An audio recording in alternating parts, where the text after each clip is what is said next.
guys, now we want to discuss mechanics past paper 41 October-November 2022. So move on to the first question. Component force of magnitude P Newton, Q Newton, 16 Newton, and 22 Newton occur point in the direction shown in the diagram. The forces are in equilibrium. Find the value of P and Q. So we will divide the 16 Newton into two components, the x direction and the y direction. The x direction, using the Pythagoras theorem, we can make it as 16 cos 55, and the y direction as 16 sin 55. So now we will calculate the Fx. Since the forces are in equilibrium, the Fx is equal to 0. So in the Fx direction there is the 22 Newton, 16 cos 55, and the Px. So Fx is equals to 16 cos 55 plus 22 minus P cos 25 equals to 0. So P cos 25 is equals to 16 cos 55 plus 22.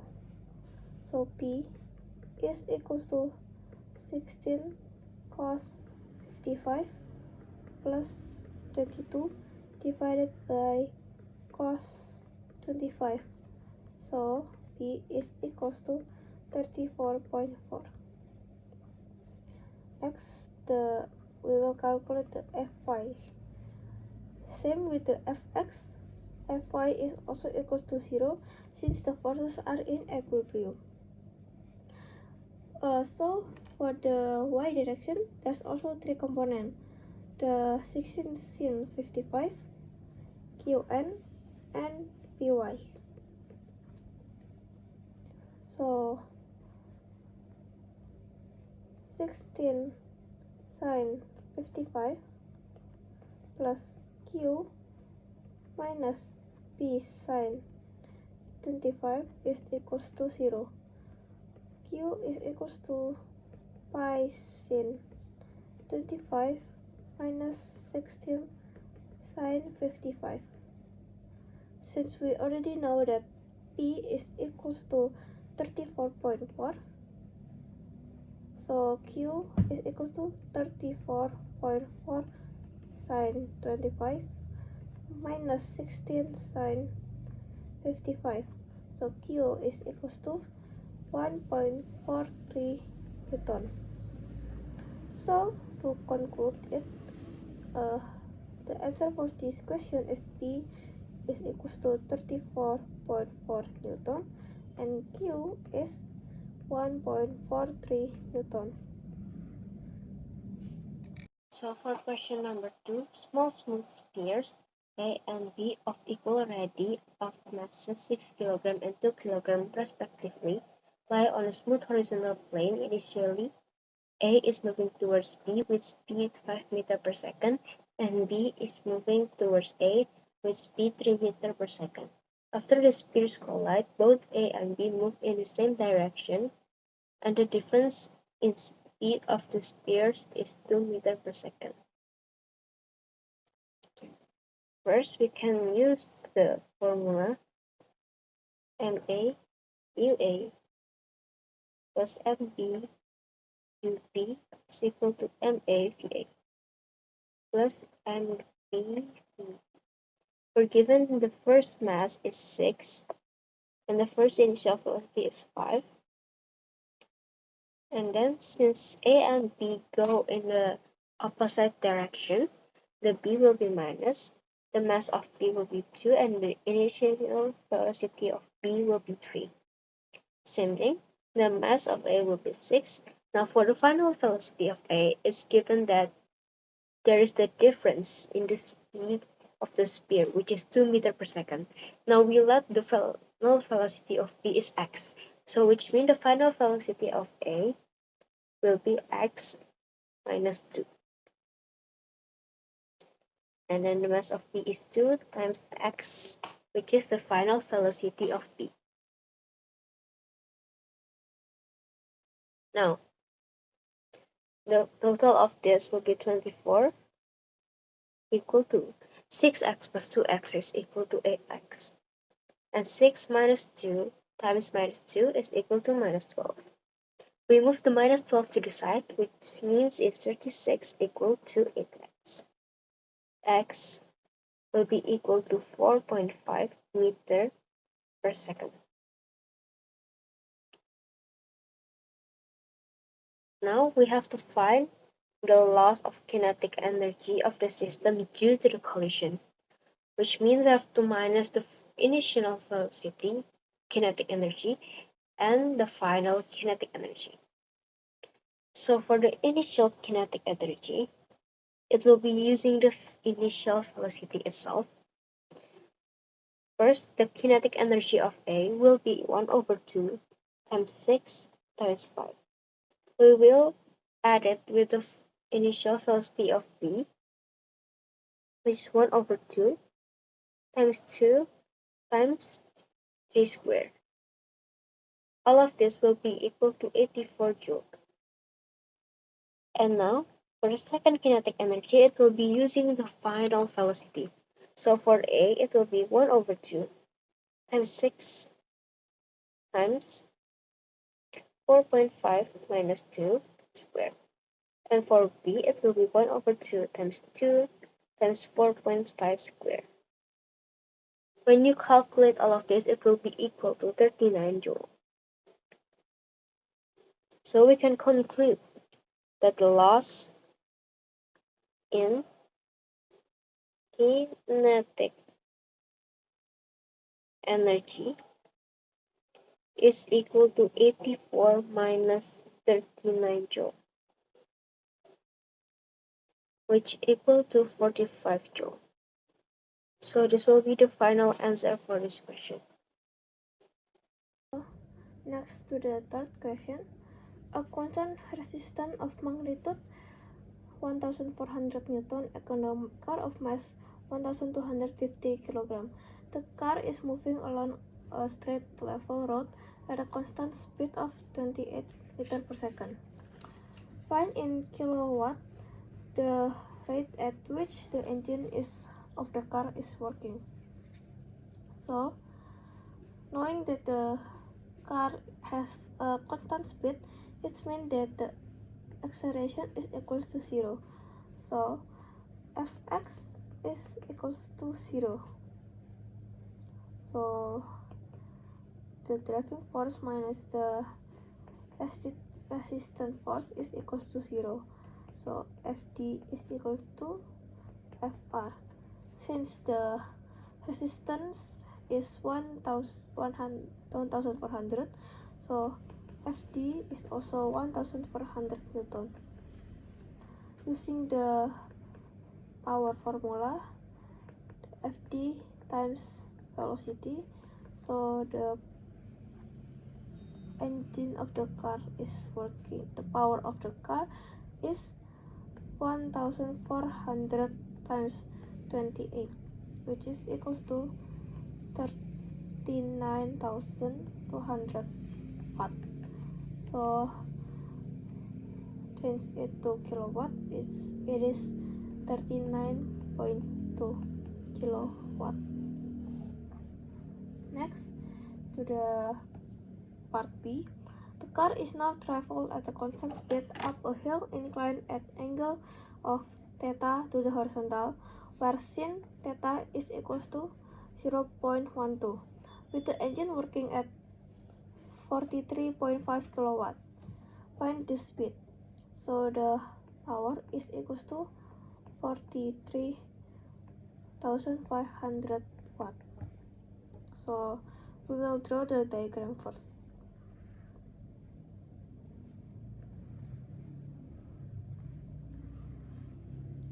So the hill is inclined at theta to the horizontal. So this is the car. The car have the mass of 1250, so it have the weight of 12,500. So we can divide the weight to Wx and Wy.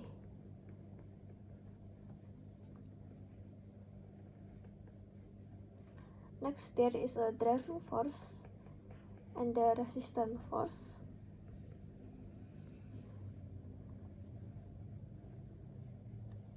And the normal contact force. So we will calculate the Yx. The Yx is the weight plus times sine theta.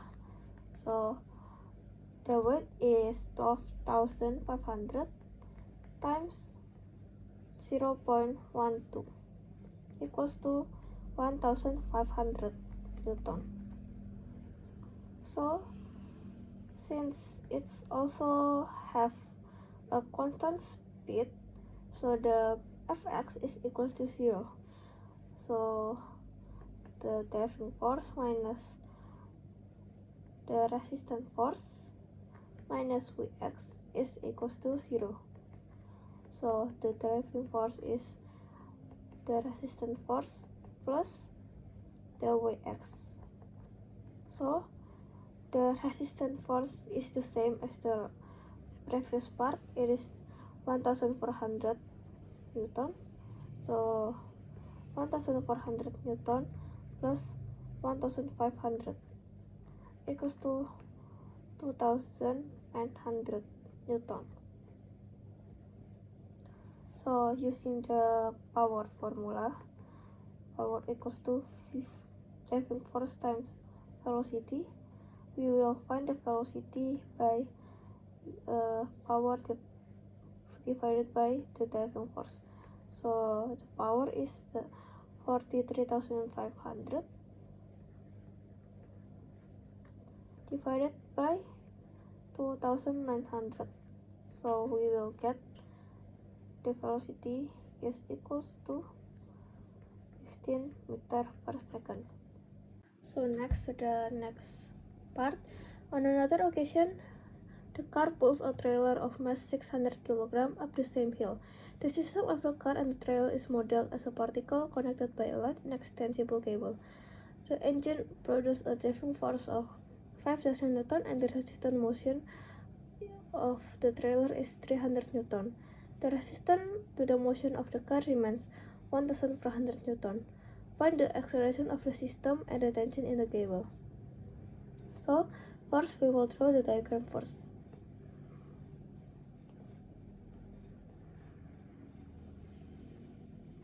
The hills have the angle of theta, which sin theta is equals to 0.12. So next we will draw the car. The car have the weight of 12,500, which have the component of Wy and Wx.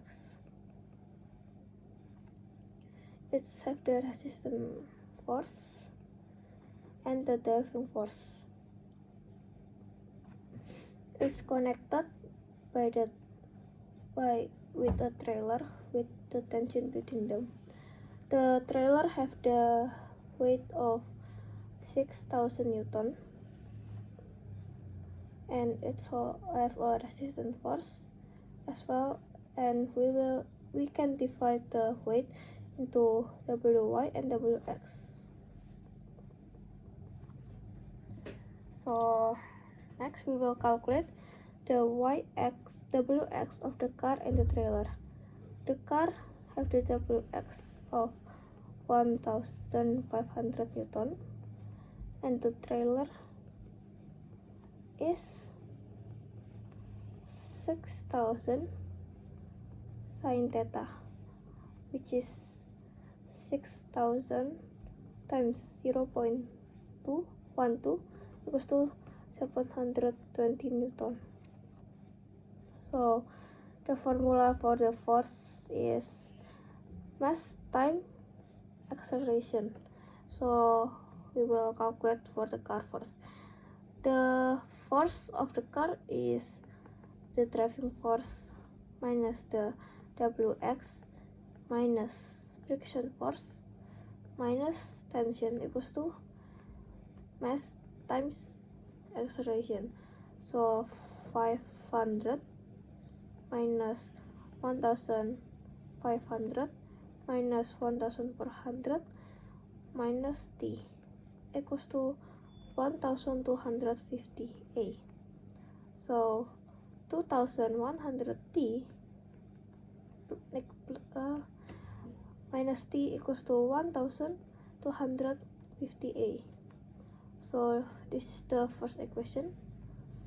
So the forces of the trailer is tension minus Wx minus friction resisting force, which is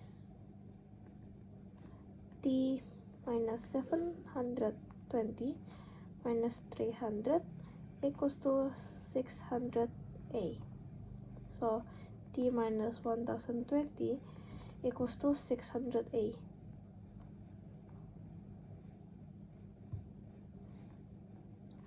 So combine this both equation to cancel out the T. So we have negative T plus 2100 equals to 1250 A, and T minus 1020 equals to 600 A plus both equation. So the T is cancelled out. We have 1080 equals to 1850 A. So A is equals to 0.584 meter per second square. So we already have the A, we can calculate the T. So T minus 1020 equals to 600 times 0.584. So T is equals to 600 times 0.584 plus 1020. So T is equals to 1370 Newton. So these are the answer for the part C. A block of mass 8 kg is placed on a rough plane which is inclined at an angle of 18 degrees to the horizontal. The block is pulled up the plane by a light string that makes an angle of 26 degrees above a line of greater slope. The tension in the string is T newtons, and the coefficient of friction between the block and the plane is 0.65. And we are given in part A, the acceleration of the block is 0.2 meter per second squared, and we need to find the value of T. So if we have forces like this, first we can resolve the forces. So we can resolve T into Tx and also Ty.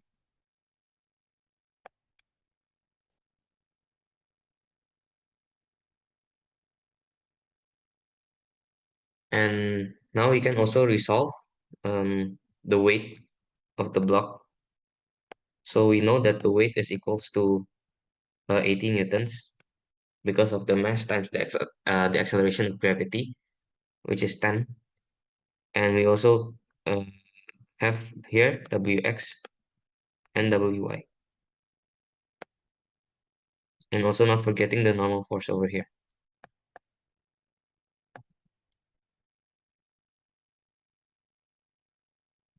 Okay, so now first let us find Ty in terms of T. So that is just Ty is equals to T sin 26, and Tx is equals to T cos 26. And then we can also find Wx and also Wy. So Wx is equals to 80 sin 18. and Wy is equals to 80 cos 18.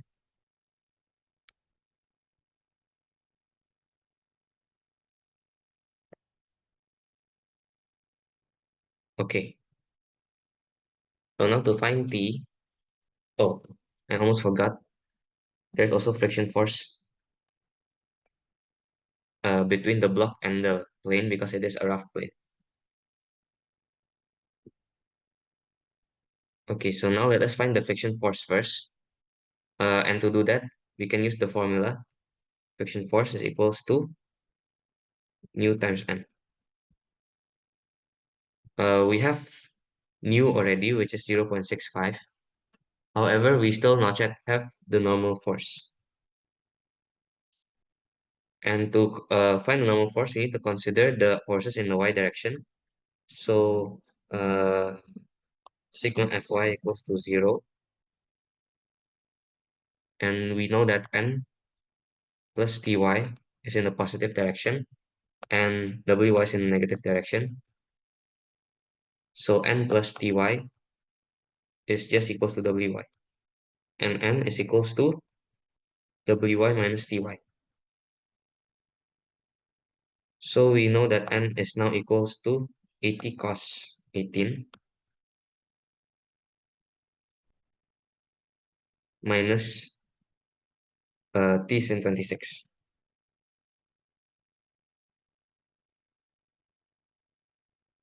So now with this, we can find friction force. So friction force is just equals to 0.65 times the value we got.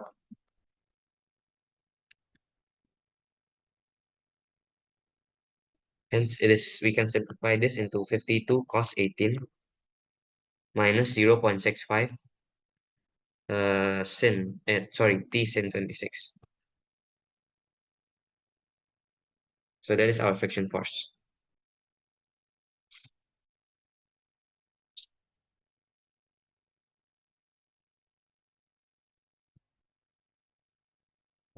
And now we can use Newton's second law. Sigma F is equals to mass times acceleration.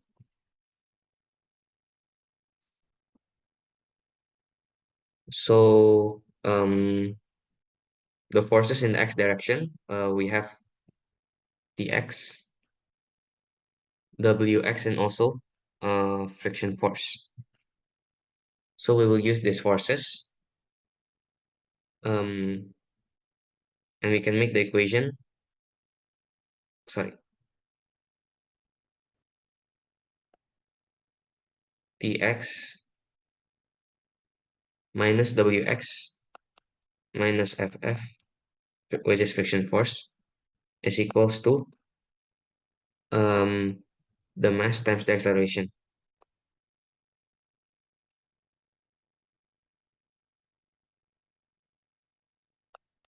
And now we can just substitute these variables. So the x is t cos 26 minus 80 sin 18 minus friction force, which is the one we just got just now. So just write them all.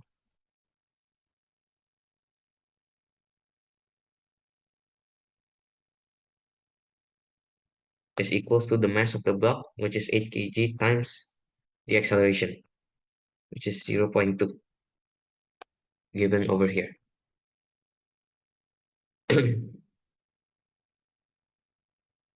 And so t cos 26 minus 80 sin 18 minus 52 cos 18.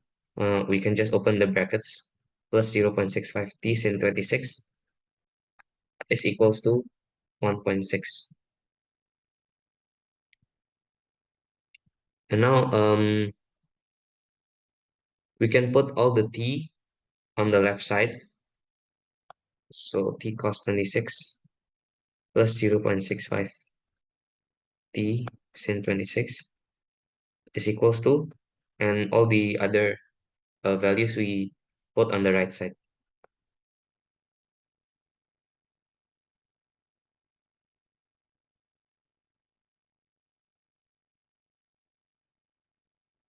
And so we can factor out t. So t in bracket cos 26 plus 0.65 sin 26 is equals to 1.6 plus 80 sin 18. It's 52 cos 18. And now we can solve for t. So t is equals to 1.6 plus 80 sin 18 plus 52 cos 18, all of it over cos 26 plus 0.65 sin 26. Hence, we can get a value of t which is equals to 64.0 Newton in three significant figures. So this is our final answer.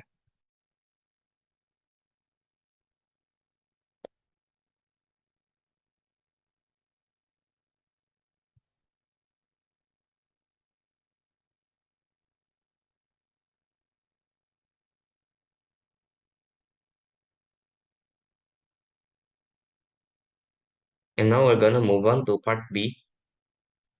So the block is initially at rest. And now we have to find the distance traveled by the block during the fourth second of motion. So additional note here, the motion is actually from t equals to 0 seconds, 1 second, 2 second, 3 second, and 4 second. So when they say that we have to find the distance traveled during the fourth second, this means when t is equals to 3s to t equals to 4s. So this is the fourth second. Well, this is the third second, this is second, and this is first second.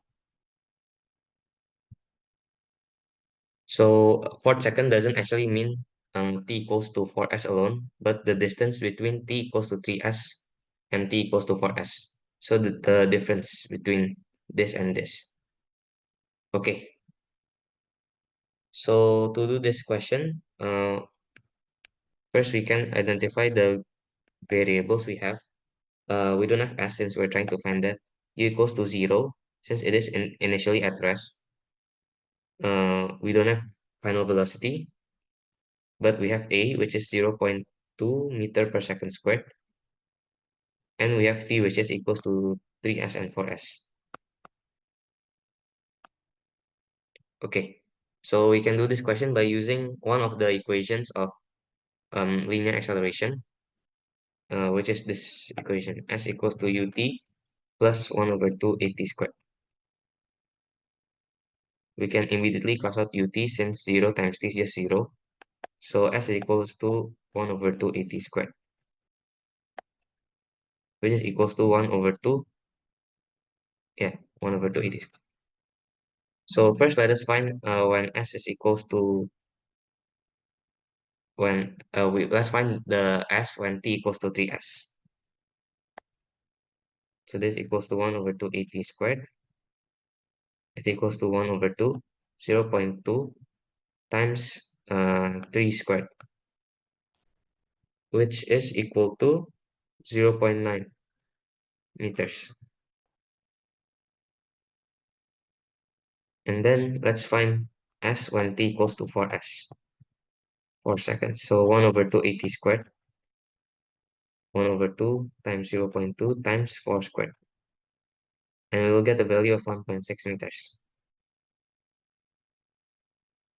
So for the fourth second, now we will find the difference between 1.6 meters and 0.9 meters.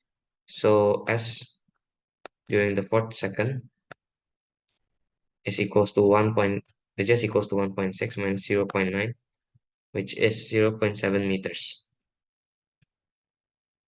And this is our final answer.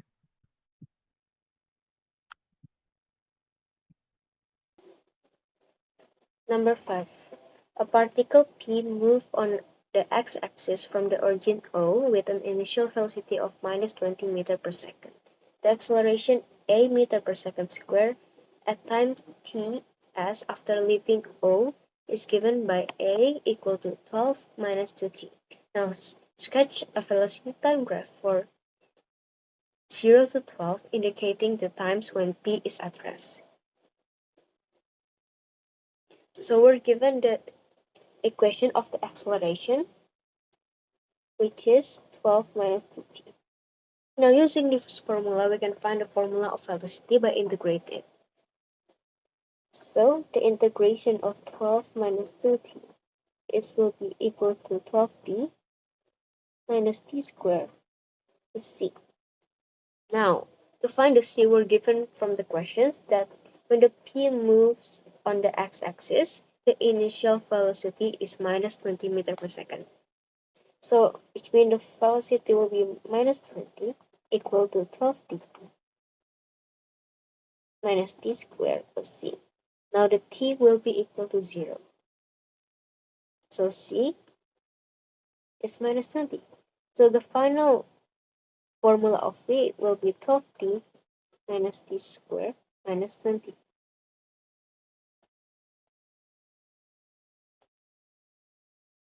Now we need to find when the t is equal to 12, since we need to find the velocity time graph for the interval 0 until 12. So when t equal to 12,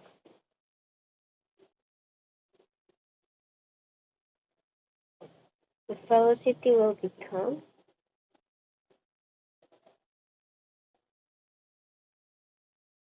minus 20. Now it's given from the questions indicating the times when P is at rest. When P is at rest means that the velocity is 0. So using the formula, U0 equal to 12t minus t squared minus 20. Here I will remove the negative, will be 0 equal to t squared minus 12t plus 20. Using algebra equation, we can find that t minus 10 and t minus 2. From this, we can indicate that when the velocity is 0 or at rest, the t will be equal to 10 and equal to 2. Now we have to find the maximum velocity between 0 until 12. How to find it? We can use the formula of minus b over 2a.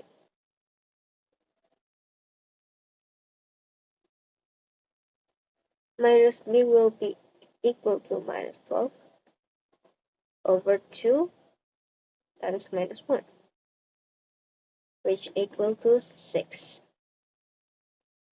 So, when t equal to 6, where is the velocity?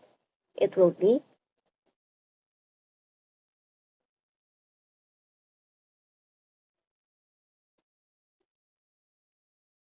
16 meters per second. Now, we will sketch the velocity time graph.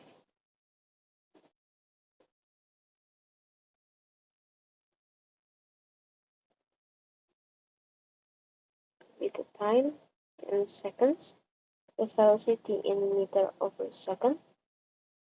This will be 0,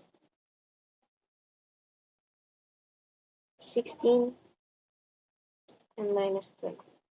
For the time, it will be 2, 6, 10, and 12.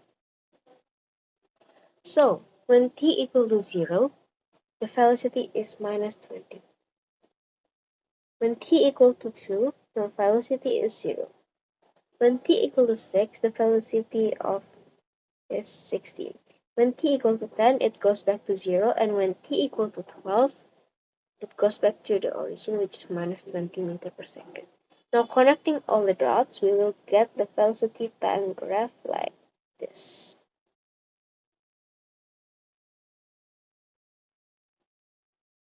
This will be the final answer for 5A. Now we will move on to 5p. We have to find the total distance traveled by p in the interval of 0 to 12. Now to do these questions, I will divide it by 3 parts. Seeing the diagram,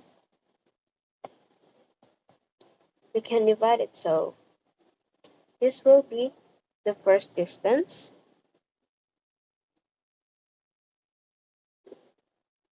this will be the second distance,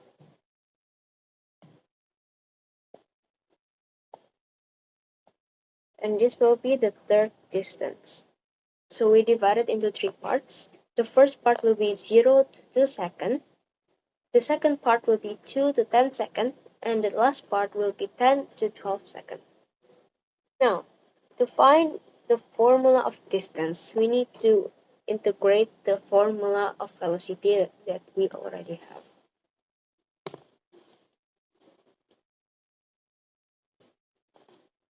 Now, I will start calculating the first distance.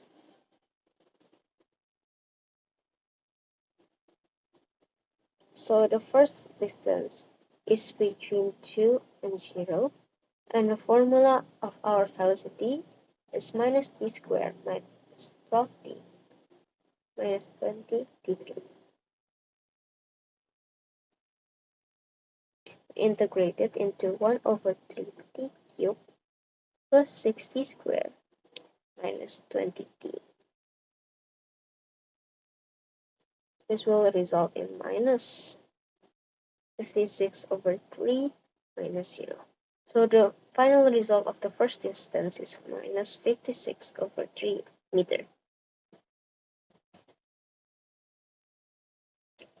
Now for the second distance, will be the interval of 10 and 2. Using the formula of velocity,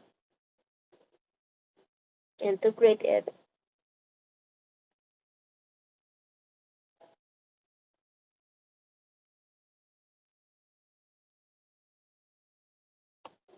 We got 200 over 3 minus 56 over 3. So the final result of the second distance will be 256 over 3 meter. Now for the last part of the distance, it will be from 10 until 12.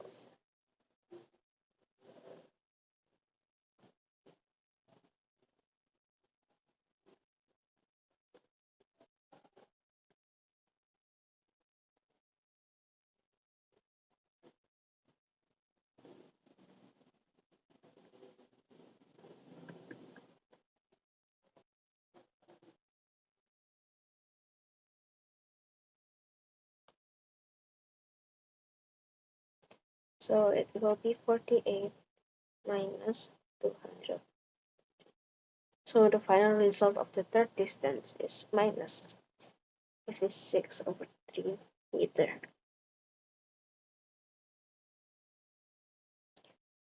Now we need to find the total of all this distance, which we can just add it. So the first distance plus the second distance plus the third distance. It will be minus 56 over 3 plus 256 over 3 plus 56 over 3, which equal to 123 meter. This will be the final result of 5p. Okay, now we will move on to number 6, the last number of this paper.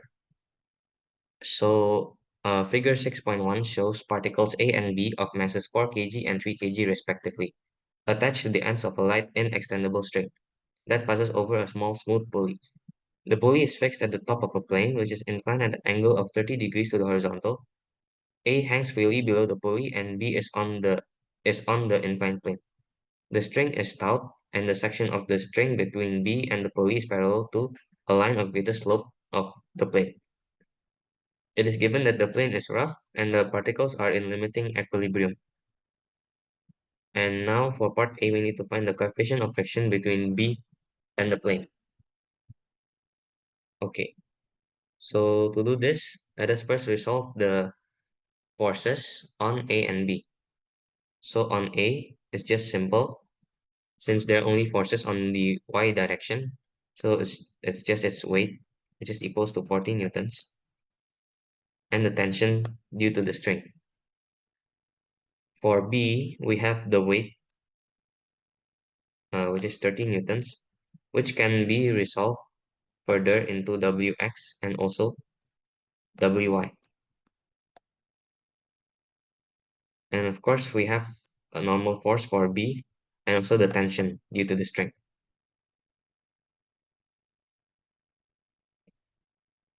Okay, so to find the tension, let us first consider the forces on particle A.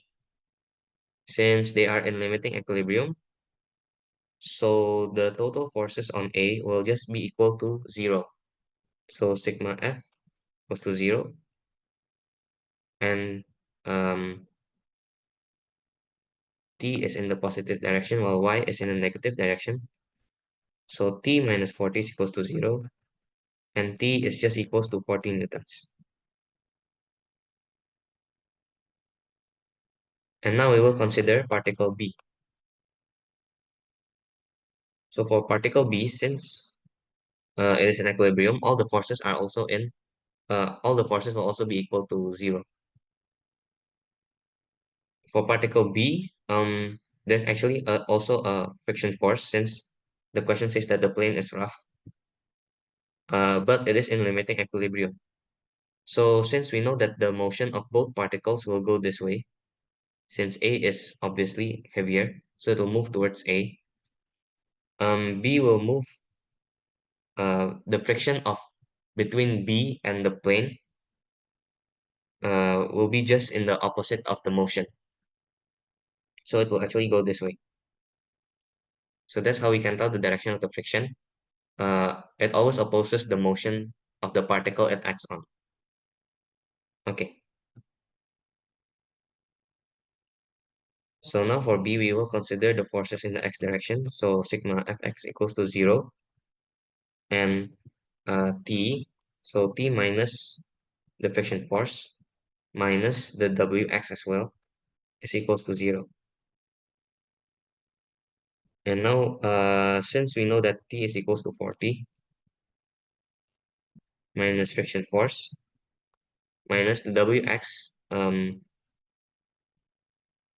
from here we can know that Wx is equals to 30 sin 30,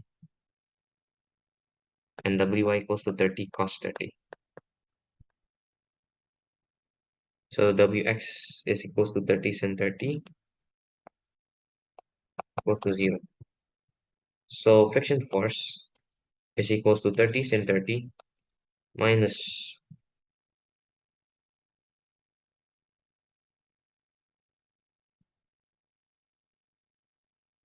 oh sorry,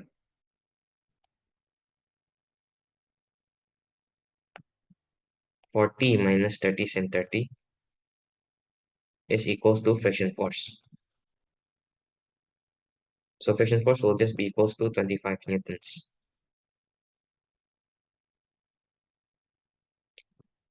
And to find the friction force, the coefficient of friction, we can use the formula Ff equals to nu times normal force. We have friction force, but we still need normal force. So to find normal force, we can use the forces in the y direction of B. So N is equals to Wy, which is equals to just 30 cos 30, which we can simplify into 15 root 3 newtons. Okay, so now we can use the formula to find the coefficient of friction, which will just be friction force divided by the normal force. So this will be equal to 25 divided by 15 root 3. So we get a final value for the coefficient of friction to be 0.962 in three significant figures. And coefficient friction doesn't have a unit because um, both the newtons will just be cancelled out.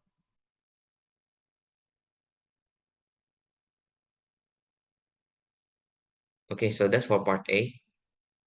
Now let's move on to part B.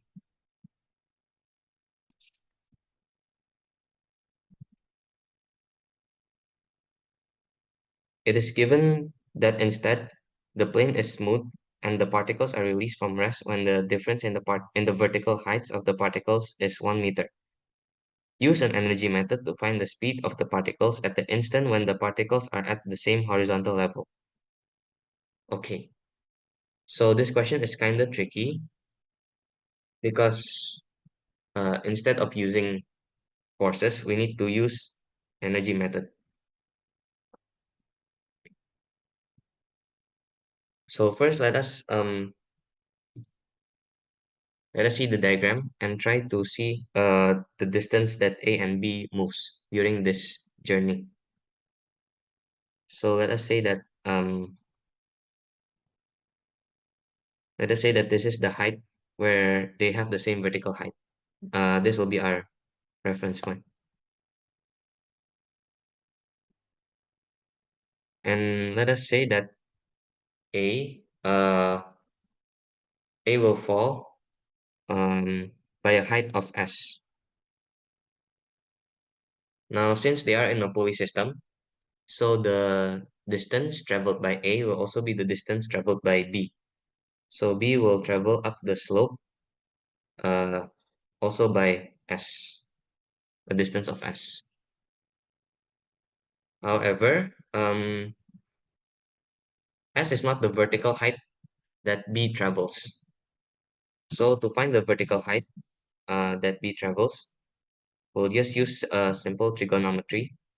So the vertical height will be just equals to S sin 30, since this is also 30 degrees. Okay, so now that we have the vertical height of the vertical distance traveled by B and also A, let us now work out the final velocity using the energy method. So something to note here that if we have two particles,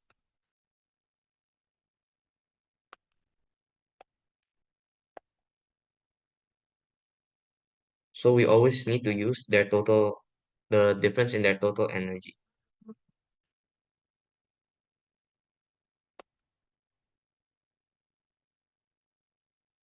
So we cannot just consider the energy difference of B or just the energy difference of A, but for questions like these, we need to consider the total energy difference of both A and B. So the delta PE and delta KE of B and also delta PE and delta KE of A. Um, they usually refer to this as mechanical energy.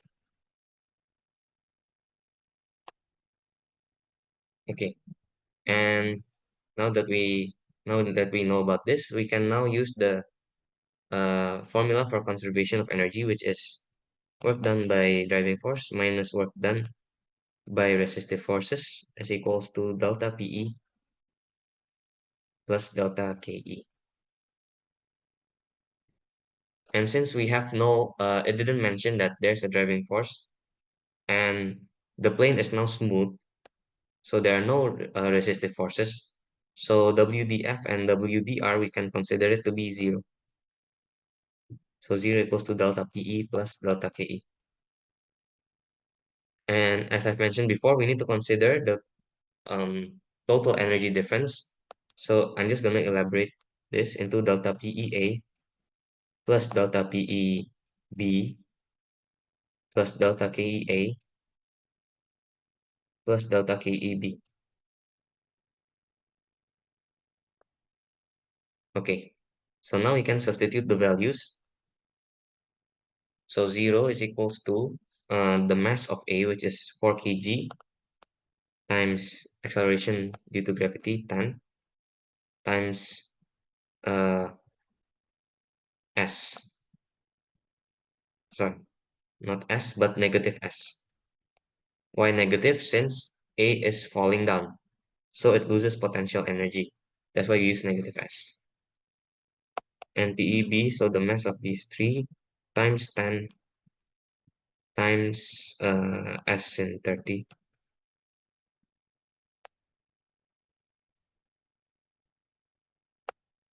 And the key E. For KE, we can just combine the mass of both A and B.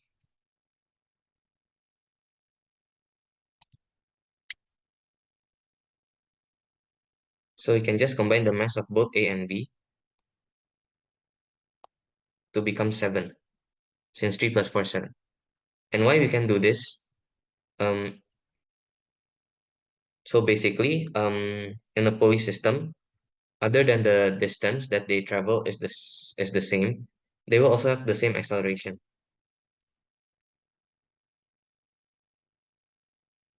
Hence, at any point during their journey, they will have the same final velocity.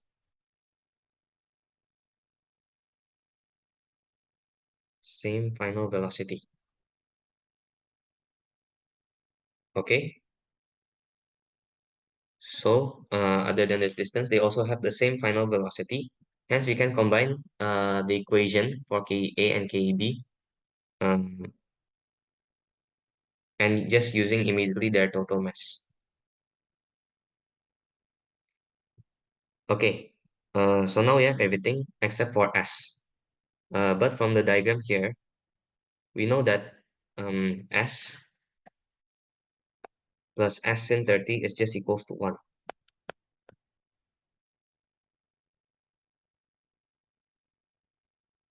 And we know that sin 30 is just 1 over 2. So S plus 1 over 2, S equals to 1. So 3 over 2, S is equals to 1. And therefore, we get the value of S, which is equals to 2 over 3. Now we just plug in that value to our equation. 0 equals to um 4 times 10 times negative 2 over 3 plus 3 times 10 um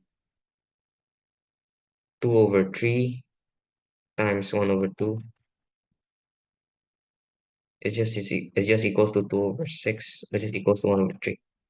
So times 1 over 3 plus 1 over 2 times 7 v squared minus 0.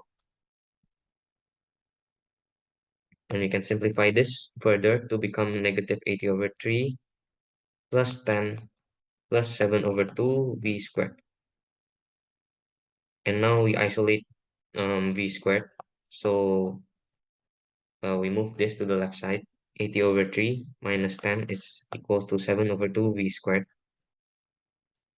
And hence v is equals to 80 over 3 minus 10 over 7 over 2 and square root everything. Hence we get the final value of v, which is equals to 2.18 meter per second in 3 significant figures.